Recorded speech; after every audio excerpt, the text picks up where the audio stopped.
ఇద్దరు ఎక్కేశారు. ఎక్కేసిన తర్వాత మేము మధ్యలో ఆగిపోదాం అనుకున్నాం. ఆగిపోదాం అంటే కొండ ఎక్కడానికి ఏమో ఇలాగ ఉంటే ఎక్కేయచ్చు. ఆ కొండ ఎలా ఉంది? ఇలా ఉంది. ఇలా ఉంది కొండ. ఇలా ఉంటే ఎక్కేయచ్చు. ఇలా ఉంది. ఇలా ఉండి ఆ కొండకి ఎక్కాలంటే 2 కాళ్ళు జారిపోయే పరిస్థితిగా ఉంది. ఎలా ఉందంటే ఇంత గ్యాప్ వస్తుంది. ఇప్పుడు చిన్న గ్యాప్ ఉంటే కాలు ఎక్కేయచ్చు, కొంచెం పెద్ద గ్యాప్ అయితే ఎక్కలేవు. ఎక్కేటప్పుడే చాలా కష్టంగా ఎక్కాం. ఎక్కేటప్పుడు నా మనసులో ఏమనిపించిందంటే, చాలా మందికి చాలా అనుభవాలు వచ్చినాయి. మామూలు అనుభవాలు కదా, బ్రతుకుంటే విజయవాడలో ఏదో ఒకటి చేసుకోవచ్చు అనుకున్నంత కూడా అనుకున్నారు జనాలు చాలా మంది.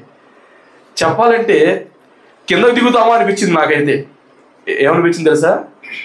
కిందకు దిగుతానా అనిపించింది నాకైతే. అంత ప్రమాదకరంగా ఉంది. చాలామంది ఎక్కలేక మధ్యలో దిగేసి మా వల్ల కాదని కిందకి దిగిపోయారు చాలామంది. 1-2 పైకి ఎక్కారని తప్పని పరిస్థితులు ఎక్కాల్సి వచ్చింది 4. ఎప్పుడైతే అలా పైకెక్కి వెలుక్కుతూ ఉన్నామో, అసలు దిగేటప్పుడైతే ప్రాణాన్ని అరచేతులు పెట్టడం దిగాల్సి వచ్చింది. ఎక్కడ కొంచెం స్లిప్ అయినా పడిపోవడం కింద. దేవుడు క్షేమమును, సమాధానమును, కృపను ఇచ్చాడు కాబట్టి సజీవులకు వెళ్ళి సజీవులుగా రాగలిగాం. అవునా కదా? ఎందుకంటే చాలా, మీరు నమ్మరు, అక్కడ కట్టిగా వాడవలసిన పైకెక్కేస్తే కిందంతా ఏమి లేదు. కాలు స్లిప్ అయిందా ఎటని వెళ్ళిపోతారు.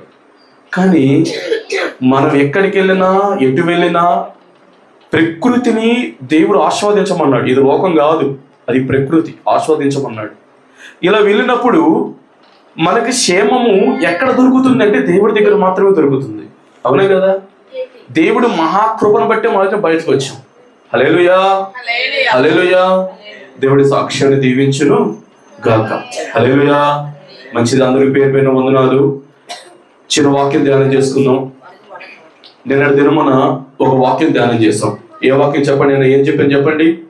నేను సాయంత్రం ఒక వాక్యం చెప్పాను. ఏం చెప్పా? ఏమన్నా? అన్ని జనులు అనుకుంటున్నారంట, ఇశ్రాయేలు దేశమా, నీవు నీ జనులను భక్షించుదానవు, నీ జనులను పుత్రహీనులుగా చేయుదానవు అంటున్నారంట జనాలు. అన్నారా లేదా? అన్నారు. దానికి దేవుడు అంటున్నాడంట, ఇక నువ్వు నీ జనులను భక్షించవు, 2 నీ జనులను పుత్రహీనులుగా చెయ్యవు, అన్ని జనుల అపహాస్యము నీకు వినపడకుండా చేస్తాను, అలా అవమానము నువ్వు భరించవు అంటున్నాడు. ఇందాక మీరు ఒక మాట చెప్తున్నా, ఒక మాట జాగ్రత్తగా వినండి. ఇందాక హల్లెలూయా, ఇప్పుడు మనం ఆరాధన పాట పాడుతున్నామా? పాట పాడినంతసేపు నాకు ఒక మనిషి కనపడితేనే ఉంది. పాట పాడినంతసేపు ఎండిన ఎముకలను నీవు తిరిగి జీవింప చేయి ప్రభువా పాట పాడుతున్నామా?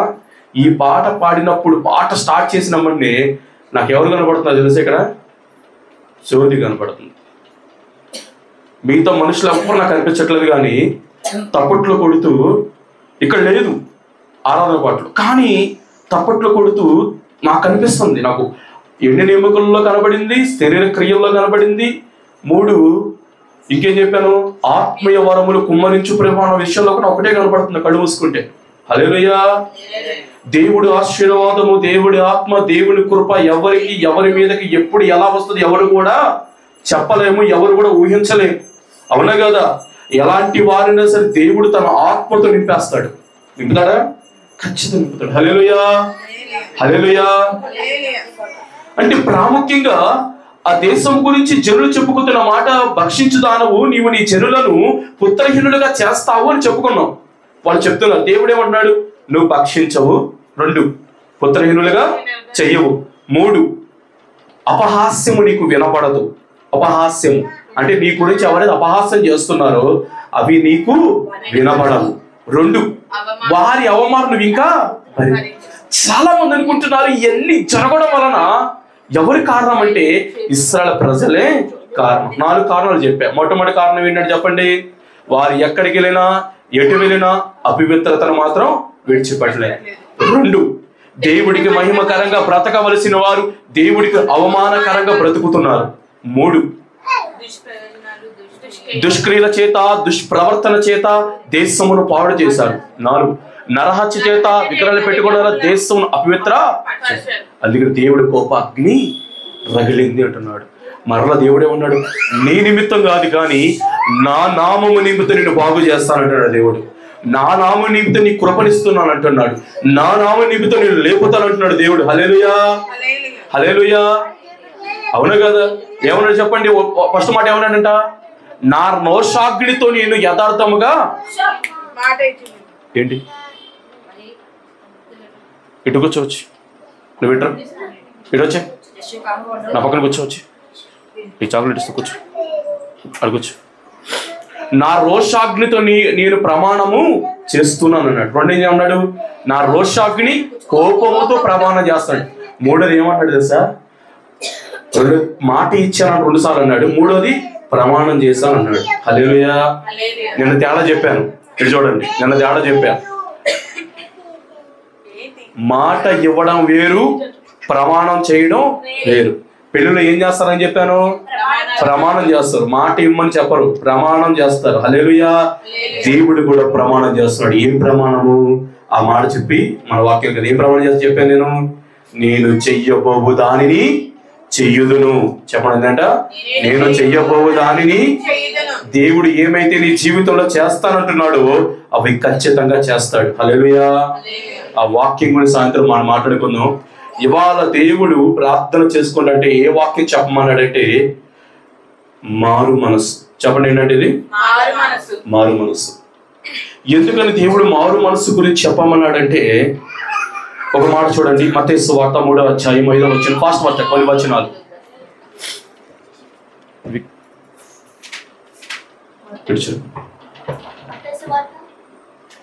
మత్తయి సువార్త 3వ అధ్యాయం 5వ వచనం. మారు మనసు గురించి దేవుడు ఏం మాట్లాడుతున్నాడంటే ఆ సమయమున యెరూషలేము వారును యూదయ వారును యొర్దాను నది ప్రాంతమున ఎవరెవరు చెప్పండి? మొట్టమొదటిగా యెరూషలేము వారు, 2 యూదయ వారు. చెప్పాలంటే యొర్దాను వారు కూడా. యెరూషలేము వారు, యూదయ వారు, యొర్దాను వారు. చదవండి. యొర్దాను ప్రాంతం అతడు యొద్దకు వచ్చి తమ పాపములు ఒప్పుకొనుచు యొర్దాను నదిలో అతని చేత. ఈ మాట గుర్తు పెట్టుకోండి. మొట్టమొదటి మాట ఏం చేస్తున్నారంటే, ఒకటి ఏమొచ్చారంట? యెరూషలేము వాళ్ళు వచ్చారు, 2 యూదయ వాళ్ళు వచ్చారు. ఎక్కడికి వచ్చారంటే వీళ్ళందరూ కలిసి? యొర్దాను. గుర్తు పెట్టుకోండి బాగా. ఏ నది ఇది? యొర్దాను నది. ఈ యొర్దాను నది దగ్గరికి వచ్చినప్పుడు ఏం చేస్తున్నారంటే బాప్తిసం పొందుతున్నారంట. ఏం పొందుతున్నారు? చెప్పాలంటే మారు మనసు పొందుకొని బాప్తిసము తీసుకుంటున్నారు. ఎప్పుడైతే ఇలా బాప్తిసం తీసుకుంటున్నారో వీళ్ళ దూరం నుంచి కొంతమంది చూస్తున్నారంట. వాళ్ళు చదవండి ఫాస్ట్ గా. ఎవరు వాళ్ళు? చదవాలి వాక్యం.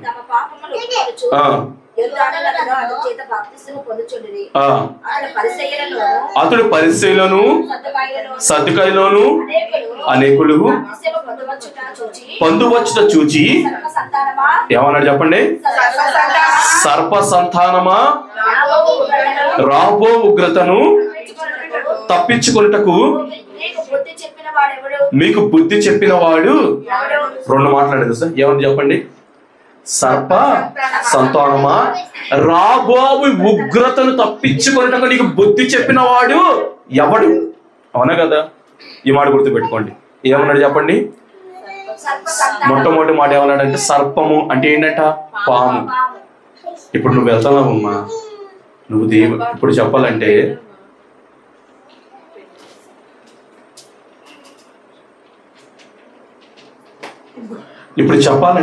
జాగ్రత్తగా వినండి. ఇప్పుడు చెప్పాలంటే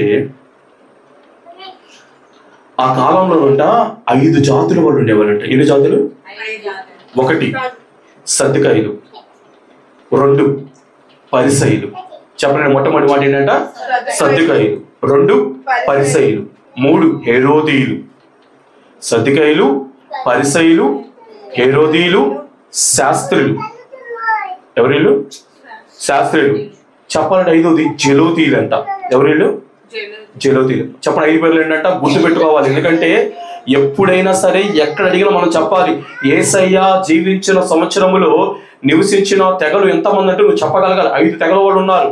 మొట్టమొదటి తెగ పరిసయ్యులు, 2 సద్దుకాయులు, 3 హేరోదీయులు, 4 శాస్త్రులు, 5 జలోతీయులు. ఈ 5 తెగుల వాళ్ళు అక్కడ జీవిస్తున్నప్పుడు ఆ దగ్గరికి ఎవరు కనబడ్డారంట? పరిసయ్యులు సద్దుకాయులు చూశాడంట. చూసి ఏమన్నాడు సార్? ఏమన్నాడంట?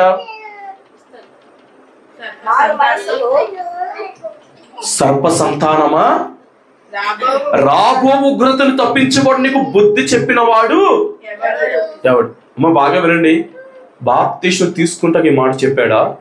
బాప్తిసం తీసుకున్నాక ఈ మాట చెప్పాడా? చెప్పాలి వాక్యం, జాగ్రత్తగా వినండి వాక్యం. బాప్తిసం తీసుకునే ముందు ఈ మాట చెప్పాడా? బాప్తిసం తీసుకున్న తర్వాత చెప్పాడు ఈ మాట. మళ్ళీ చదువు, మీకు వాక్యం అర్థమైంది. బాప్తిసం తీసుకున్నప్పుడా, తీసుకున్న తర్వాత, తీసుకోవడం సిద్ధపడినప్పుడా? అంటే పొందువచ్చుట చూచి, అంటే చూశారు. నేను కూడా పొందుకుంటాను బాప్తిసాన్ని అనుకుంటున్నారు. పొందాలని చూసి ఇంకా పొందట చూచి వచ్చాడు. చూసి వాళ్ళు అంటున్నాడంట, సర్ప సంతానమా, రాబోయే ఉగ్రత నుంచి నిన్ను కాపాడేవాడు ఎవడు అని చెప్పి అంటున్నాడంట. చదవండి మాట ఫాస్ట్ గా. మారు మనస్సు పొంది తగిన ఫలము ఫలించుడి. అబ్రహాము మాకు తండ్రి మీరు చెప్పుకొనుచున్నారు కదా.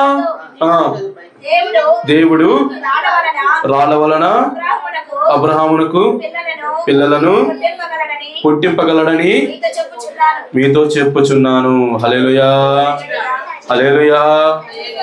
ఏమన్నా చెప్పండి. అబ్రహాము పిల్లలమని మీరు ఎంచవద్దు గాని అబ్రహాము గారి కంట రాళ్లతో కూడా పిల్లలను పుట్టించగల సమర్థుడు దేవుడు అని చెప్పాడు. హల్లెలూయా, హల్లెలూయా. మారు మనస్సుకు తగిన క్రియలు చేయాలి. చెప్పండి ఏంటంటే మారు మనస్సుకి తగిన క్రియలు చేయాలి. అంటే ఎవడైనా సరే, నేనైనా ఎవరైనా సరే మారు మనస్సుకు తగిన క్రియలు మాట ఖచ్చితంగా చేయాలి. ఎక్కడెక్కడి నుంచి వచ్చారంట చెప్పండి. మొట్టమొదటి మాట యూదియా నుంచి, ఇంకోటి యెరూషలేము నుంచి యోర్దాను నదికి వచ్చారంట. యోర్దాను నదికి వచ్చి వాళ్ళు చెప్పిన మాట ఏంటి అంటే, యోర్దానుకు బాప్తిసం పొందుచుండగా బాప్తిసం యోహాను గారు ఎవరు చూసారు చెప్పండి. ఒకటి తర్వాత ఫాస్ట్ గా శాస్త్రులను పరిశీలను ఎవరిని చూసాడు? ఇద్దరు చూశాడు. సద్దికాయలు పరిశీలన చూసి అంటాడు, సర్ప సంతానమా, రాబోయే ఉగ్రతని తప్పించవనేవాడు ఎవడు? అంటే ఎప్పుడైతే నువ్వు మారు మనసు పొందుకుంటావో, బాప్తిసం పొందుకుంటావో, రాబోయే ఉగ్రత నుంచి తప్పించబడతావు. రాబోయే ఉగ్రత నుంచి తప్పించబడతావు. హల్లెలూయా, హల్లెలూయా. అందుకని మన జీవితాల్లో దేవుడి కృప రావాలి అంటే, కృప పొందాలి అంటే మనం చేయవలసిన పని ఖచ్చితంగా మారు మనసు పొందుకుంటే సరిపోదు కానీ మారు మనసుకు తగిన క్రియలు ఖచ్చితంగా కనబడాలి. అవునా కదా? ఇప్పుడు చూడండి, ఒకటేమో నేను దేవుని బిడ్డలము అని పేరు చెప్పుకుంటే సరిపోదు కానీ దేవుని బిడ్డలము అన్న క్రియల్లో చూపించాలి. ఏంటిదండి?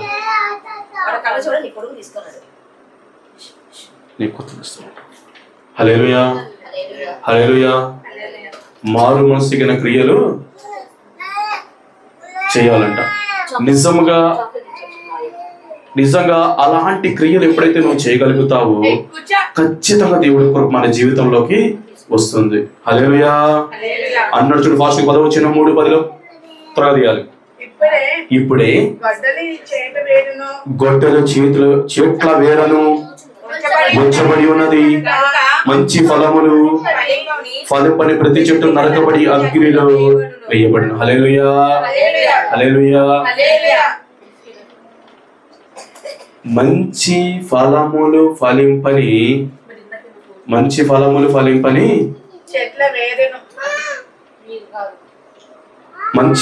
ఫలింపని ప్రతి చెట్టును నరకబడి అగ్నిలో వేయబడను. హల్లెలూయా.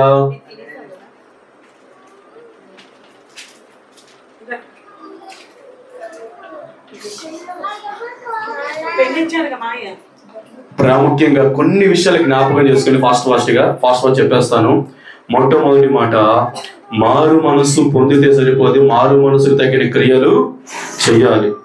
రెండోది, ఈ మారు మనస్సు నీకు వచ్చే కృప ఏంటి అంటే రాబో ఉగ్రత నుంచి నువ్వు తప్పించబడతావు. మూడో విషయం ఏమిటి అంటే మనం మంచి ఫలములు కనుక ఫలించలేకపోతే మటుకు గొడ్డలి చెట్ల వేరున ఉంచబడి ఉన్నది కనుక మంచి ఫలములు ఫలింపని ప్రతి చెట్టు నరకబడి అగ్నిలో వేయబడాలి. మంచి ఫలములు ఫలించాలి. హల్లెలూయా. మారు మనస్సుకు తగిన క్రియలు చేయాలి. రెండోది ఏంటంట, మంచి ఫలములు ఫలించాలి. ఇంక లేదు వాక్యం. ఒకటేమో మారు మనస్సుకు తగిన క్రియలు చేయాలి, రెండోది ఏంటంట, మంచి ఫలములు ఫలించాలి. అవునే కదా. ఇప్పుడు చెట్టు నువ్వు కష్టపడి పెంచావు, జాగ్రత్తగా చెట్టుని కష్టపడి పెంచినప్పుడు బాగా నీళ్లు పోసావు, మేత వేసావు, తగిన ఎరువులు వేసావు, అన్ని వేసి ఒక చెట్టుని బాగా పెంచేసావు. బాగా పెంచినాక దానికి కాయలు కాయట్లేదు అనుకో, ఏమనుకుంటావు నువ్వు? వరకు అనుకుందాం, చెప్పండి. ఒక చెట్టు వేసావు, మంచిగా ఎరువేసావు, నీళ్లు చూస్తున్నావు, రోజు పగలు రాత్రి కాపాడుతూనే ఉన్నావు, చివరాఖరికి అది మంచిగా ఫలించలేదు అనుకో, నువ్వేం చేస్తావు? వీటిని ఫస్ట్గా బాధపడతావు. ఏం చేస్తాడు సార్? ఫస్ట్గా ఏంటంటే బాధపడతావు. అరే దీన్ని ఇంత కష్టపడి పెంచా నేను అంటారా? దీనికి ఎంత కష్టపడి నీళ్లు పోసా, ఎరువేసా, ఇంతిదిగా ఫలించడం చూస్తే అది ఏం చేస్తుందంటే ఫలములైతే లేవు. మీకు రెండు విషయాలు జ్ఞాపకం చేస్తా, బాగా గుర్తుపెట్టుకోండి. ఇలాగే రెండు సిచ్యువేషన్లు బైబిల్లో కనబడ్డాయి, తెలుసా మీకు? యేసయ్య నడుచుకుంటూ వెళ్తూ ఉంటే ఏం కనబడి చెప్పండి? అంజూరపు చెట్టు కనబడిందా? కనబడలేదా? కనబడదానికి ఏం కనబట్టాయి?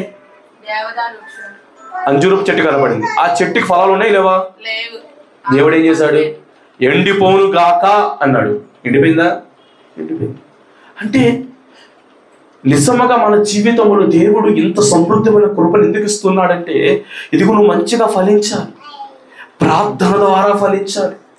దేవుడు ఏమి చెబితే చేస్తే ఖచ్చితంగా నువ్వు మారు మనసు పొందుకోవడమే కాదు, మారు మనసు తగిన క్రియలు చేయడమే కాదు, మంచి ఫలములు ఫలించడమే కాదు, రాబో ఉగ్రతను కూడా తప్పించుకుంటావు. రాబో ఉగ్రతను కూడా మనం తప్పించుకోవాలి. చాలా మంది అనుకుంటారు ఉగ్రత అంటే ఏంటిలే, ఉగ్రత అంటే ఏమైద్దిలే అనుకుంటున్నారు, కానీ అది చాలా భయంకరమైనదంట. తెలుసా మీకు? మనము గనకంట రాకడలు ఎత్తబడి గుంపులో లేకపోతే విడువబడిన గుంపు కంట ఎన్ని సంవత్సరాలు చెప్పండి? ఫస్ట్ తెలిసారు కన్నా ఎన్ని సంవత్సరాలు భూమి శ్రమలు? 7 సంవత్సరాలు. 3.5 శ్రమలంట, 3.5 భయంకరమైన శ్రమలంట. హల్లెలూయా, హల్లెలూయా. అందుకే ప్రతి ప్రార్థన అంటారంట, ఎత్తబడి గుంపుల నుంచి, ఎత్తబడి సంఘముల నుంచి ప్రభు. నిజంగా 7 సంవత్సరాలు కూడా దేవుడిని ఎరగని వారు, దేవుడి కొరకు బ్రతికే వారైతే వారు కూడా పరలోకానికి వస్తారు. ఏంటంట? 7 సంవత్సరాల్లో కూడా దేవుడిని ఎరగని వారు దేవుడి కొరకు బ్రతికితే మటుకు ఖచ్చితంగా వాళ్ళు కూడా పరలోక రాజ్యానికి వస్తారు. హల్లెలూయా, హల్లెలూయా. అందుకే పౌలు గారు అంటున్నారు, మన చూడండి ఫాస్ట్గా హెబ్రీ రాసిన పత్రిక 2:3 హెబ్రీ రాసిన పత్రిక 2:3 మన వాక్యము ఏం చెప్పుకుంటున్నామంటే, ఒకటి, మారు మనసు పొందుకుంటే సరిపోదు, మారు మనసుకు తగిన క్రియలు చేయాలి. 2, మంచి ఫలములు ఫలించాలి అని వాక్యం చెప్పుకుంటున్నాం. ఈ 2 చేయడం ద్వారా నీకు వచ్చిన ప్రయోజనం ఏంటంటే రాబో ఉగ్రతను నువ్వు తప్పించుకుంటావు అన్న. చూడండి అక్కడే హెబ్రీ రాసిన పత్రిక 2:3 ఇంత గొప్ప రక్షణ మనము నిర్లక్ష్యము చేసినడలా ఎలాగ తప్పించుకుంటాం? హల్లెలూయా. పౌలు గారు అంటున్నారంట, ఇంత గొప్ప మారు మనస్సును, ఇంత గొప్ప రక్షణను, బాప్తిష్యమును నిర్లక్ష్యము చేసిన ఎలా తప్పించుకుంటా నేను? యాక్చువల్గా వాళ్ళు చెప్పవలసిన వాక్యం ఏంటంటే గర్భముల గురించి చెప్పాలి. యాక్చువల్గా నేను సగం గర్భాలు ఎవరికి వచ్చినాయి అని చెప్పాను? యవ్వన స్త్రీకి వచ్చిందన్నారు. 2, నడివే స్త్రీకి వచ్చిందన్నారు. 3, వృద్ధాప్య స్త్రీకి వచ్చిందన్నారు. వాడు కంటిన్యూ చేయాలి. కానీ వీళ్ళు ప్రార్థన చేసిన దేవుడు అంటున్నాడు, మారు మనసు గురించి చెప్పు అన్నాడు. హల్లెలూయా, హల్లెలూయా. నిజముగా ఈ గొప్ప నిర్లక్ష్యము చేసినచో నువ్వు ఎలా తప్పించుకుంటావు అనడం లేదా? అందుకని పౌలు గారు ఇంకో మాట అంటాడు చూడండి. అపొస్తలుల కార్యాలు 26వ అధ్యాయము 20 వచనం. ఫాస్ట్ వెళ్ళిపోదాం. 26వ అధ్యాయం 20 వచనం. 26, 20. అపొస్తలుల కార్యాలు 26, 20 చదవాలి. అపొస్తలుల కార్యాలు దమస్కులోని వారికి యెరూషలేములోను యూదయ దేశం అంతటిలోను తర్వాత అన్యజనులకును మారు మనస్సు పొంది దేవుని తట్టు తిరిగి ఫస్ట్ మారు మనస్సు పొందాలి, 2 దేవుని తట్టు తిరగాలి, 3 ఈ 3 మాటలు గుర్తుపెట్టుకోండి. ఫస్ట్ మాట చెప్పండి, మారు మనస్సు. అంటే నువ్వు పొందు అన్న కాదు, మనకే మారు మనస్సు రావాలి. 1 మారు మనస్సు పొందాలి, 2 దేవుడి వైపు తిరగాలి, 3 మారు మనసుకు తగిన క్రియలు. ఈ 3 మన జీవితంలో ఉంటే దేవుడి కృప ఖచ్చితంగా వస్తుంది. చాలా మంది మారు మనసు పొందుతున్నారు కానీ మారు మనసుకు తగిన క్రియలు మాత్రము చేయడం లేదు. చెప్పండి ఏంటంటే మారు మనస్సు పొందుతున్నారు కానీ మారు మనసు తగిన క్రియలు కనిపించట్లా. అవును కదా? అందుకే అంటాడు కదా, ఫాస్ట్గా చెప్తాను వినండి, క్రీస్తునందున్నవాడు చెప్పాలి, క్రీస్తునందున్నవాడు నూతన సృష్టి. అవునా కదా? జీవించేది నీవు కాదు కానీ నీలో యేసయ్య జీవించాలి, నువ్వు యేసయ్యను చూపించాలి. ఇది మారు మనసు. అవునా కదా? జీవించేది నువ్వు కాదు కానీ నీలో యేసయ్య జీవించాలి, నువ్వు యేసయ్యని చూపించాలి. ఇది నిజమైన మారు మనసు. మూడోది అంటున్నాడు నీ జీవితంలో యేసయ్యకి ప్రథమ స్థానం. ఏ స్థానం ఇది? ఇది మారు మనసు. మీకు అర్థమైందా? 3 రకాలు చెప్పా, మీరు జాగ్రత్తగా ఉన్నారు. 1 క్రీస్తునందున నీవు నూతన సృష్టి. అంతే చెప్పండి, నూతన సృష్టి అనగా విజయ్ అంటారు. నూతన సృష్టి అంటే కొత్తగా తయారు చేయబడ్డాడు, కొత్తగా జన్మించాడు. 1. 2 జీవించేది నువ్వు కాదు కానీ నీలో యేసయ్య జీవించాలి, నువ్వు యేసయ్యని చూపించాలి. ఇది మారు మనసు. మారు మనసు పొందుకో నీవు యేసయ్యకి ప్రథమ స్థానము ఇవ్వాలి. ఇది నిజమైన మారు మనసు. హల్లెలూయా, హల్లెలూయా. అందుకని చాలా మంది జీవితాలు ఎలా ఉంటున్నామంటే మారు మనసు అనేది పొందుకుంటున్నాం కానీ తగిన క్రియలు మటుకు చూపించలేకపోతున్నాం. అవునా? నీటిలో ఉండడం తేలిక కష్టం చెప్పండి ఫాస్ట్గా. హల్లెలూయా. నీటిలో ఉండడం తేలిక కష్టమా? కష్టం అని చెప్పండి. కష్టమేనా? నేను ఒక వీడియో తీస్తున్నాడంట. ఒక ఆమెకు పాస్టర్ గారు వెళ్ళి బాప్తిస్మం ఇస్తున్నాడు. నదిలో ఇచ్చి కరెక్ట్గా పైకి లేపే టయానికి కాలు జారిందంట, కాలు కింద జారింది. వీడియోలు చూపించే విషయం ఏంటంటే పాస్టర్ గారు కొట్టుకుపోయారు, అమ్మాయి కొట్టుకెళ్ళిపోయింది అంటున్నారు. తీరా మరలా ఇంకో వీడియో వచ్చింది, అమ్మాయి క్షేమే పాస్టర్ గారు క్షేమే, కానీ చూపించేవారు మాత్రం అలాగా చూపించారు. హల్లెలూయా, హల్లెలూయా. ఎప్పుడైతే నిజముగా నేను మారు మనసు పొందుకోవాలి, మంచి ఫలములు భరించాలి, రాబోయే ఉగ్రతను తప్పించుకోవాలి అనే ఆశ నీకుంటే మంచి ప్రార్థన చేయాలంట. ఏం ప్రార్థన? ఈక్వల్ టు ఏకాంత ప్రార్థన చేస్తే ఖచ్చితంగా దేవుడి కృప నీలోకి వస్తుంది. అవునా కదా? హల్లెలూయా, హల్లెలూయా. చెప్పాలంటే సాధు సుందర్ సింగ్ గురించి మనకందరూ తెలుసా తెలీదా? సరే, సాధు సుందర్ సింగ్ అని ఒక ఆయన ఉన్నాడు. ఈయన ఎవరంటే సిక్కు మతానికి చెందినవాడు. ఏ మతం ఇది? సిక్కు మతం అంటే బహునిష్ట కలిగిన మతం. నిష్ట ఎంత నిష్ట అంటే తలకి ముడి పెట్టుకోండి. తెలుసా మీకు? ముడి మట్టికి పదేరు. ఈయన ట్రైన్లో వెళ్తూ ఉంటే ఒక ఆయనంట వచ్చి వినండి, ఒక ఆయన వచ్చి బైబిల్ గ్రంథం ఇచ్చాడంట. చదువుకోండి. ఏంటిది? ఈ గ్రంథం నాకు ఇస్తున్నావేంటి? చింపేసి ట్రైన్ నుంచి ఇసిరేసాడట. ఏం చేశాడు? చింపేసి ట్రైన్లో నుంచి ఇసిరేసాడు. ఇసిరేస్తే ఇంటికి వెళ్ళిన కానించి నిద్ర పట్టట్లా. ఏం పట్టట్లా? నిద్ర. ఏంటి అసలు అని చెప్పి నిజముగా దేవుడు నాకు కనబడంటే యేసు ప్రభు గారి సిలువలో యాలాడిన దర్శనము ఆయన కనబడింది కళ్ళారా. హల్లెలూయా. అప్పటి నుంచి ప్రకటించడం ప్రారంభించాడు. వాళ్ళ ఇంట్లో వ్యతిరేకతలు వచ్చినాయి. వస్తాయి రావా? ఒక హిందూ కుటుంబంలోనే ఒక క్రైస్తవుడిగా మారితేనే వ్యతిరేకతలు వస్తున్నాయి. అలాంటి ఒక సిక్కు మతానికి చెందిన ఆయన మారితే వ్యతిరేకత వస్తాయి రావా? నువ్వు నా ఇంట్లో ఉండదు, నా ఆస్తి కావాలా, నీకు నీ దేవుడు కావాలా అన్నారట వాళ్ళు. ఆస్తి కావాలా, దేవుడు కావాలా అన్నాడు. ఆయన ఒకటే మాట చెప్పాడు, నాకు దేవుడే కావాలి. గదులు పెట్టారంట, అన్నం పెట్టలేదంట, మార్చాడంట, రకరకాల ప్రయోగాలు చేశారంట. అయినా సరే నా దేవుడే నాకు కావాలి అంటున్నాడు. హల్లెలూయా. మాట చెప్పనా, విలువ తెలిసిన వాడికి ఆ విలువ ఏంటో తెలిసింది. విలువ తెలియని వాడికి ఎంత చెప్పినా ఆ విలువ తెలియదు. అర్థమైంది నీకు? రెండే మాటలు.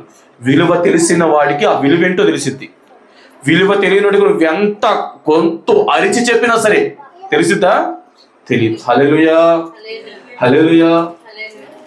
ఒక ఆయన ట్రైన్లో వెళ్తూ ఉన్నాడంట. రెండు మాటలే ఫాస్ట్గా వినండి. ట్రైన్లో వెళ్తూ ఉంటే ఒక ఆమెకి వాక్యం చెప్పమంటున్నాడు. ఒక వాక్యం చెప్పండి. యేసయ్యే నిజరక్షకుడు, లోకరక్షకుడు, ఆయన కృప కలిగిన వాడు, దయ కలిగిన వాడు, ఏదైనా చేయగలిగిన వాడిని వాక్యం చెప్తూ ఉంటే ఆ స్త్రీ అరిచి చెప్పిందంట, నువ్వు ఇక్కడ వాక్యం చెప్పొద్దు, నువ్వు బోధిస్తున్నావు ఇక్కడంటే. లోపల దేవుడేమో చెప్పమంటున్నాడు, బయట ఏమేమో వద్దు అంటుంది. దేవుడి మాట వినాలా, బయట మాట వినాలా? కష్టమైన, కన్నీరైనా, బాధ అయినా, శ్రమ అయినా, చివరికి హింస అయినా, చివరికి మరణం ఎదురైనా సరే దేవుడి మాట వినాలి. అవునా కదా? జీవించేదాయన, కురిపించేదాయన, పాతలు పంపించేవాడు ఆయన, తిరిగి రప్పించేవాడు ఆయన. ఏదైనా ఆయన మాటే వినాలి. ఆ మాట చెప్తూ ఉంటే చేతిలో మన ఫోను దీన్ని పెట్టుకొని కొడితే తల నుంచి రక్తం కారుతూనే ఉంది. రక్తం కారుతూ ఉంటే వాళ్ళ అబ్బాయి వచ్చి అన్నాడంట, అమ్మ ఆయన కొట్టమా కానీ. హల్లెలూయా, హల్లెలూయా. ఆమె కూర్చుని బాబు, ఆమె తల్లి ఏ తల్లితో కొట్టిందో ఆమె కూర్చుని ఏడవడం ప్రారంభించింది. ఎందుకమ్మా నువ్వు ఏడుస్తున్నావంటే, ఇదిగో నా బిడ్డ మోగవాడయ్యా, నా బిడ్డకి మాటలు రావయ్యా, కానీ నా బిడ్డకి మాటలు వచ్చినాయి ఇప్పుడు అంటుంది. హల్లెలూయా. మన దేవుడికి అసాధ్యం అనేది ఏది కూడా లేదు. కానీ దేవుడికి ఇష్టమైన పని మనం చేస్తే, నీకు ఇష్టమైన పని దేవుడు చేస్తాడు. అర్థమైందా మీకు? దేవుడికి ఇష్టమైన పని నువ్వు చేస్తే నీకు ఇష్టమైన పని దేవుడికి చేస్తాడు. అవునా? ఇప్పుడు ఇష్టాలు ఉంటే మనకు చాలా ఇష్టాలు ఉంటాయి.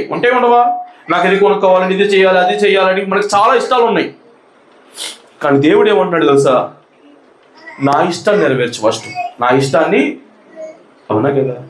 ఇప్పుడు ఒక దగ్గర నువ్వు పని చేస్తున్నావు అమ్మా, ఒక జాబ్ చేస్తున్నావు. ఓనర్ దగ్గరికి వెళ్ళి, అయ్యా నాకు ఒక 1000 రూపాయలు కావాలి, నాకు ఇది ఇష్టం, నాకు ఇచ్చే డబ్బులు నాకు కావాలంటే ఇచ్చేస్తాను నీకు. నువ్వు యజమానికి ఇష్టంగా ప్రవర్తించినప్పుడు, అతనికి ఏమైతే ఇష్టమో, ఎలాగుంటే ఇష్టమో నువ్వు అలా ఉండినప్పుడు నీకేం కావాలో అతను చేస్తాడు. అవునా కదా? దేవుడికి ఇష్టమైన మారు మనసు నువ్వు ఖచ్చితంగా పొందగలిగితే నీకు ఏదైతే ఇష్టమో దేవుడు నీ జీవితంలో అది అనుగ్రహిస్తాడు. ఇస్తాడేవాడా? ఇస్తాడు ఆయన. అందుకే అన్నాడు కదా, మొదటిగా చెప్పాలి త్వరగా, నా నీతిని, నా రాజ్యాన్ని వెతుకు, ఆ తర్వాత ఇవన్నీ నీకు అనుగ్రహింపబడతాయి అన్నాడు దేవుడు. చెప్పలేదా? చెప్పాడు. హల్లెలూయా. మొట్టమొదటి మనని మారు మనస్సు పొందాలి, మారు మనస్సు తగిన క్రియలు చేయాలి, మంచి ఫలములు ఫలించాలి. ఈ 3 చేయడం ద్వారా రాబో ఉగ్రత నుంచి నువ్వు తప్పించుకుంటావు, గొప్ప రక్షణ సంపాదించుకుంటావు. హల్లెలూయా, హల్లెలూయా. నిజముగా చాలా మంది ఏంటంటే మారు మనస్సుకు తగిన క్రియలు మాత్రము చేయడం లేదు. ఒక మాట చెప్పనా, ఫాస్ట్గా చెప్తాను వినండి. మొట్టమొదటి మాట చాలాసార్లు చెప్పుకున్నాం, గారడి సీమోన్ ఉన్నాడు. చెప్పుకున్నాం చాలాసార్లు. గారడి సీమోన్ అందరూ బాప్తిసం తీసుకుంటున్నా, నేను తీసుకుంటా అన్నాడు. తీసుకున్నాడా? తీసుకున్నాడు. కానీ మారు మనసుకు తగిన క్రియ మాత్రం చూపించాడు. అక్కడ ఏం చూపించాడు చెప్పండి? డబ్బు పెట్టి పరిశుద్ధాత్మ వరాన్ని కొనుక్కోవాలనుకున్నాడు అనుకోలేదా? అంటే దేనికోసం ఆశపడ్డాడంట? డబ్బు కొరకు ఆశపడ్డాడు. హల్లెలూయా, హల్లెలూయా. ధనము గురించి ఆలోచించాడు కానీ నేను మారు మనసు పొందుకున్నాను, తగిన క్రియలు చేయాలని ఆలోచన మాత్రము లేదు. హల్లెలూయా. ఏమనిజా? నీ ధనము నీతోనే నాశనం అయిపోనుగాక అని పెట్టుకున్నాడు. రెండోది ఏంటంటే యోషియా రాజు. ఎవరైనా? యోషియా రాజు. ఈయన పరిశుద్ధ గ్రంథం చదువుతూ ఉంటే కళ్ళ నుంచి నీళ్ళంట తెలియకుండా వచ్చేస్తున్నాడు కిందకి. ఏమవుతుంది చెప్పండి? ధర్మశాస్త్ర గ్రంథాన్ని ఎక్కడో దొరికింది. ఆ ధర్మశాస్త్రం బూజు దులిపి చదువుతుంటేనంట కళ్ళలో నుంచి నీళ్లు వస్తానే ఉన్నాయంట. బాధ బట్టలు చెప్పేసుకొని మోకాళ్ళేసి ప్రభువా ప్రభువా ప్రార్థన చేస్తూనే ఉన్నాడు. ఇంత చేసి ఆయన దేవుడు మాట కాదని ఇంకో రాజు యుద్ధానికి వెళ్ళేసరికి చనిపోతాడు. అంటే ఈయన దేని మీద ఆలోచన చేశాడని? గొప్పతనం గురించే ఆలోచన చేశాడు. హల్లెలూయా. మొట్టమొదటి మాట ఏంటంటే ధనము గురించి ఆలోచన చేస్తున్నారు, గొప్పతనము గురించి ఆలోచన చేస్తున్నారు. మూడోది లోతు. తెలుసుగా మీకు లోతు ఎవరు? త్వరగా చెప్పాలి, ముగిస్తాం. లోతు. అబ్రహాము కరెక్ట్గా చెప్పాలి. లోతు ఎవరు? అబ్రహాము తమ్ముడు కొడుకు. హల్లెలూయా, హల్లెలూయా. ఇంతకు లోతు వంశంలో నుంచి 2 శాపకరమైన వంశాలు వచ్చినాయి అంట. చెప్పగలరా ఇతర పేర్లు? మొట్టమొదటి పేరు అమోలికీయులు. తప్పుడు కొట్టు గట్టిగా. రెండోది ఏంటంట? 1 అమోలికీయులు, 2 మోయాబీలు, అమోలికు. 2 వచ్చినాయి అంట. ఎవరితో వచ్చినాయి? తండ్రే పాపం చేశారు. హల్లెలూయా. అంటే లోతు అబ్రహాము గారు తిరిగి తిరగలేదా? అబ్రహాం గారు నీతిమంతుడు, నిందారహితుడు. నడుస్తూ ఉంటే ఇద్దరు గొడవ వస్తుందంట. ఎవరిద్దరికి చెప్పండి?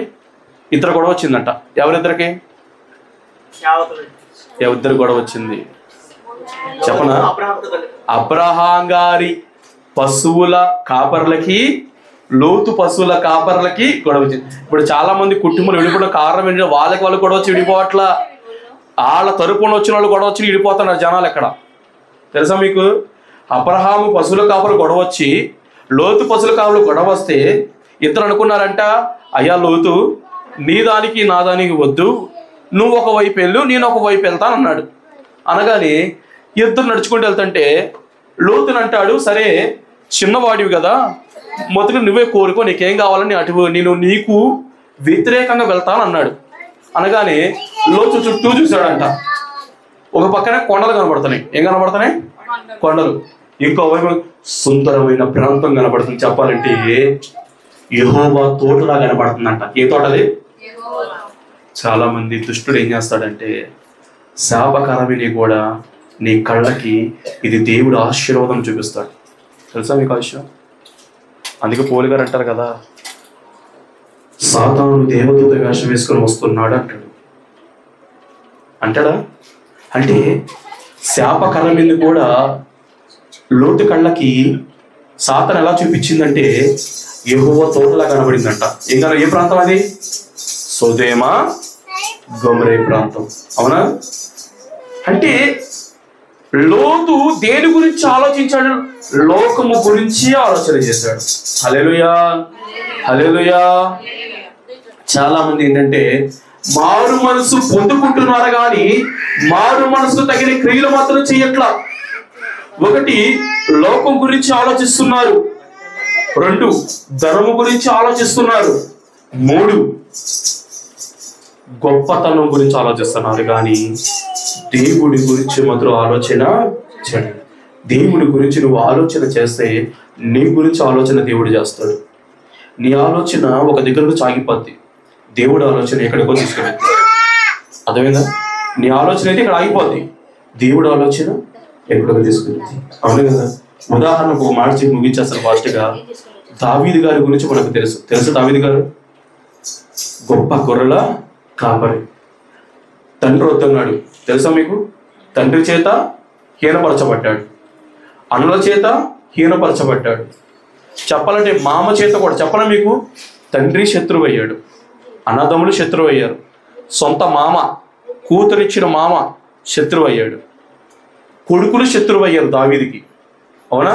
అబ్షాలోము శత్రువే. అంటే ఎంతమంది శత్రువులైనా సరే తాను మాత్రం దేవుడి వైపు నడిచే విధానం మాత్రం మార్చుకోలేదు. హల్లెలూయా, హల్లెలూయా. మారు మనస్సుకు తగిన క్రియలు మనం చేయగలిగితే దేవుడి కృప ఖచ్చితంగా వస్తుంది. మారు మనస్సుకు అడగడం తేలిక, పొందుకోవడం కష్టం. అవును కదా? అడగడం తేలిక. ఇప్పుడు ఒక యవనస్తుడు వచ్చాడు, ముగిద్దాం భాష. ఒక యవనస్తుడు వచ్చాడు. ఈ యవనస్తుడు అంటాడంట వచ్చి, పరలోక రాజ్యానికి నేను వెళ్ళాలి, పరలోక రాజ్యానికి నేనేం చెయ్యాలని అడిగాడు కదా. అడగగానే యేసయ్య అంటాడంట, నరహత్య చేయమాకు, దొంగలించమాకు, వ్యభిచారం చేయమాకు, నీ పొరుగు వాడిది ఆశించమాకు. ఇవన్నీ చెప్పలేదా? చెప్తే యవనస్తుడు అంటాడు, అయ్యా యేసయ్యా, ఇవన్నీ నేను చిన్నప్పటి నుంచే చేస్తున్నాను, పాటిస్తున్నాను అంటే లాస్ట్ ఒక మాట అన్నాడు, నీ కలిగినది అమ్మి పేదలకిచ్చి నన్ను వెంబడించు, పరలోకంలో నీకు ఆస్తి సమకూర్చబడుతుంది అన్నాడు. చాలామంది అనుకుంటున్నారు పరలోకంలో మనకి ఏం ఉండవు అనుకుంటున్నారు. పరలోకంలో దేవుడు ఆస్తులు ఇస్తాడు, పరలోకంలో మంచి ఇల్లు ఇస్తాడు ఆయన. అంటే చాలామంది ఏదో అనుకుంటారు, కానీ ఈ లోకంలో సంపాదించుకున్న మట్టిలోకి వెళ్ళిపోద్ది. నేను చెప్పుకున్నాము వాక్యంలో చూడండి, ఒక్క మాట ఫస్ట్ నుండి 1 కొరింథీలు 2 కొరింథీలు 2 కొరింథీలు 5వ అధ్యాయము 1వ వచనం ఫాస్ట్గా. మన గుడారమైన ఈ నివాసస్థలము శిథిలమైపోయినను చేతి పని కాక దేవుని చేత కట్టబడినదియు నిత్యమైనదియు నివాసము పరలోకమందు మనకుందని. హల్లెలూయా. ఇప్పుడు అర్థమైందా? పరలోకంలో మనకు నివాసస్థలం ఉంది. ఏ నివాసస్థలం అంటే, ఒకటేమో చేతి పని లేకుండా కట్టబడిందంట, దేవుడి చేత కట్టబడిందంట. అర్థమైంది మీకు వాక్యం? చేతి పని లేకుండా కట్టబడింది, దేవుడి చేత కట్టబడింది మందిరం, దేవుడి చేత కట్టబడి నివాసం. ఈ భూమి మీద నివాసం శిథిలం అయిపోద్ది, కానీ పరలోక నివాసం మనకైతే ఉంది. హల్లెలూయా. అందుకని ఎవరు దేవుడు చెప్తున్నాడు, పరలోకంలో నీకు ఆస్తి సమకూర్చబడుతుంది అన్నాడు. హల్లెలూయా, హల్లెలూయా. చివరాఖరిగా ఏంటంటే, మారు మనసుకు తగిన క్రియలు అంటే ఏమిటి? 2 మాటలు. ఇప్పుడు మనం బాప్తీసం పొందుకుంటున్నాం, వాటిలో ముంచి లేపడుతున్నాం. తర్వాత ఏం చేయాలి? పౌలు గారు చేసింది చేయాలి. చూడండి, మాట ఫాస్ట్ ముగిద్దాం. అపొస్తలుల కార్యాలు ఏం చేశాడో చెప్తాం. 9వ అధ్యాయము 17వ వచనం. అపొస్తలుల కార్యాలు 9, 18 నుంచి 20. త్వరగా 18 నుంచి 20. 18, 20.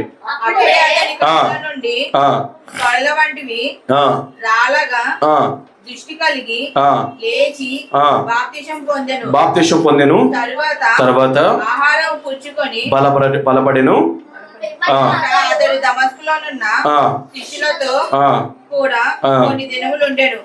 వెంటనే సమాజ మందిరములలో యేసే దేవుని కుమారుడని ఆయనను గూర్చి ప్రకటించుచు వచ్చాను. హల్లెలూయా. మొట్టమొదటిగా ఏంటంటే యేసే దేవుని కుమారుడిని ప్రకటించాడు. ఎప్పుడు? మారు మనసు పొందిన తర్వాత వెంటనే వెళ్ళి యేసే దేవుని కుమారుడని ప్రకటించాడు. 2 సాక్ష్యం చెప్పాడంట. చూడండి, ఏ సాక్ష్యం? 1 తిమోతి 1:16. 1 తిమోతి 1:16 ఫాస్ట్గా. 1 తిమోతి 1:16 ఏం సాక్ష్యం చెప్పాడు చూడండి. 1 తిమోతి 1:16. అయినను నిత్య జీవము నిమిత్తము తనను విశ్వసింప గోవువారికి నేను మాదిరిగా ఉండలాగును. యేసుక్రీస్తు తమ పూర్ణమైన దీర్ఘశాంతమును ఆ ప్రధాన పాపినైనా నా యందు కనపడుచున్నట్లు. చాలా హల్లెలూయా. 2 సాక్ష్యం చెప్తున్నాడంట. పాపులలో నేను ప్రధాన పాపిని అని చెప్తున్నాడు. మట్టి ప్రకటించాడు. 2 సాక్ష్యం చెప్పాడు. 3వది రూఢిగా రుజువు పరిచాడంట. చూడండి, అపొస్తలుల 9:22 లాస్ట్ వచ్చిన. అపొస్తలుల కార్యాలు 9:22. అయితే పౌలు మరి ఎక్కువగా బలపడి ఈయనే క్రీస్తు అని రుజువుపరచుచు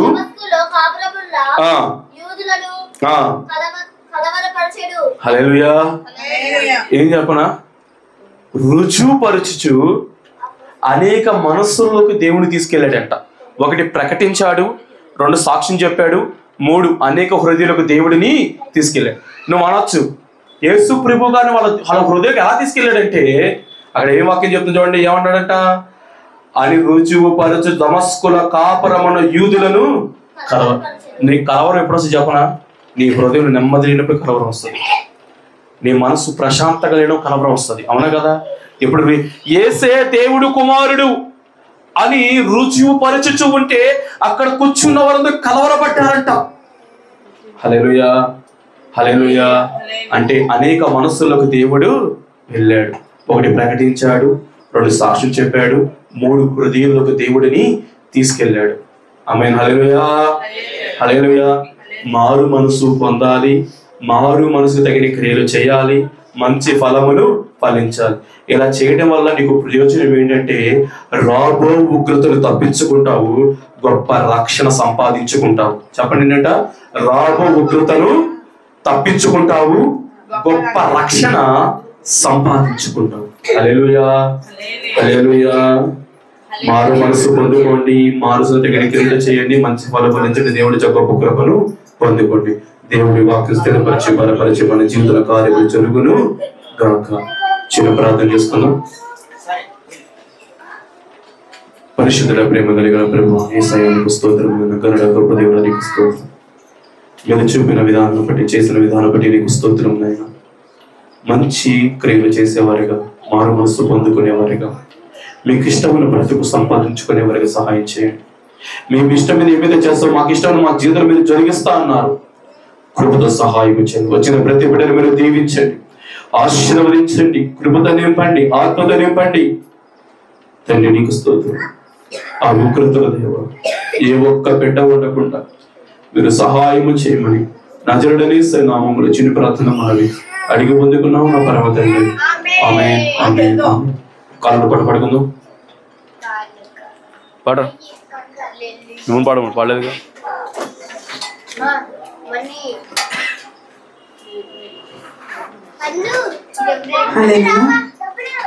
నీ ధనము నీ గణము